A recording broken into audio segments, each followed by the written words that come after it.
There's certainly an undeniable level of confidence within this Tennessee offense, starting with first-year starter Nico Iamaleava to what may be a pair of his favorite receivers, and Bru McCoy and Dante Thornton, who believe they can have one of the most explosive offenses in the country.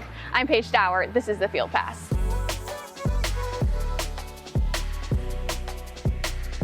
Despite the season being Nico Iamaleava's first as a starter, the way he prepares, studies film with his teammates, and his understanding of the offense, you wouldn't know that he wasn't a starter a year ago. Both Bru McCoy and Dante Thornton highlighted how they spend so much time at Nico's house just studying film, and it's allowed Nico to have a better understanding of timing and space, and has also allowed them to develop a deeper connection when it comes to timing and breaks and routes and where the receivers want the ball or where Nico can deliver them the ball, which has also allowed Nico to feel more comfortable in the pocket and more comfortable commanding the offense. I think I got a great grasp of it over the fall and spring, and yeah, man, I think the tempo part, we use that as a weapon, and you know, every day we're working on pushing our tempo. So he understands what's going on, just innately the kid gets football, and he studies really hard.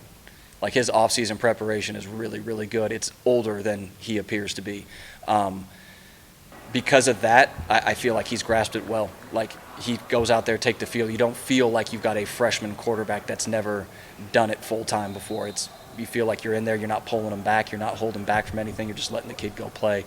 Because that's when he's at his best, when you just cut that guy loose and kind of enjoy watching. And being in his second year with the system, another round of preseason fall camp, Dante Thornton has a lot more confidence and understanding of the offense to him. And it's something Nico has also noticed a great deal as well during their time, studying film at Nico's house. Because if you rewind to last year, Dante Thornton wasn't producing the way the expectations would have indicated that he would have. He says maybe around that UK game, things started to click. And then, of course, shortly thereafter, he did go down with an injury and wasn't able to build on that connection or production he felt he was starting to get during that UK game. And a lot of that was because he had all of these goals laid out for himself, and he wasn't meeting them in the way that he wanted to. So having this additional year to learn the system has had a great payoff, really, for both of them, but especially Dante.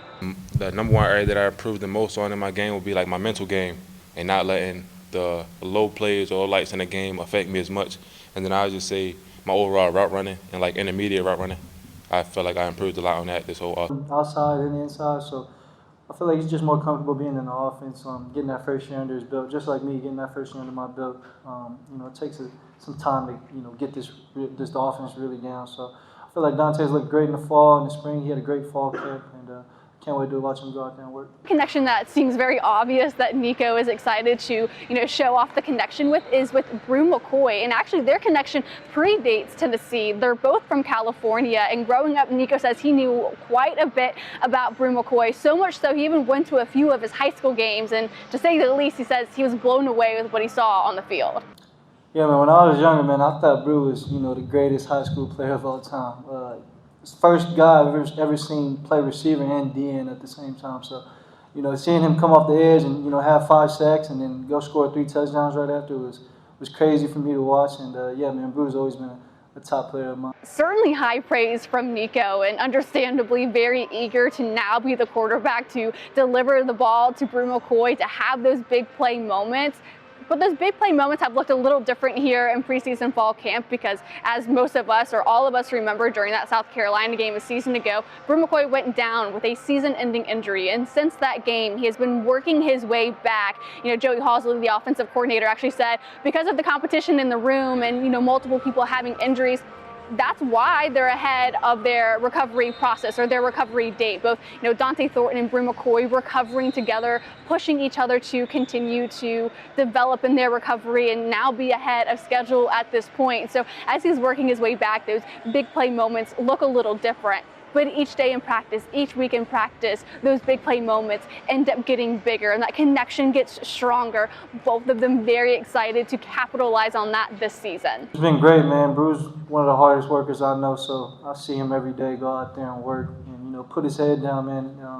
It makes me want to go out there and work even harder. So it's definitely exciting to see him get back into his own, man. I feel like, that five on him, make him back to his high school days. So, hopefully, we'll get to show you me and Bru's connection. You start to build your confidence back. You start to, like you said, build a connection with them. They start to understand how you run routes, how you come out at the top of a route, your decision-making process.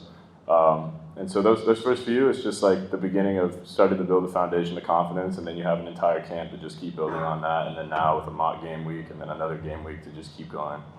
And what I've been able to see in practice, that connection between Nico Iamaleava and Bru McCoy seems so effortless, and it seems so seamless up until this point. And at this point, Bru McCoy revealed a lot about his journey and his recovery process to get back to this point, saying that he's feeling a sense of pride to be this far ahead of the schedule and potentially be ready to go for that game one. Yeah, I just think about like the opportunity to get back in Neyland, get in front of it, get back in the environment, you know, do what I love, and really just like being able to play free and not worry about being an injured guy anymore. I want to get in the best shape humanly possible. I want to give myself every bit of opportunity to get back healthy so I can come back a better player and continue to chase my dreams as I've been doing for so long. And it might seem like a double-edged sword to have so much talent in each position on offense and essentially having so many mouths to feed, but really it's the exact opposite.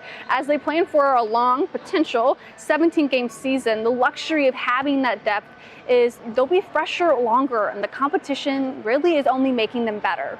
I think in 22, it was a high demand of volume on every game. You know, you're playing 80, 85 plays.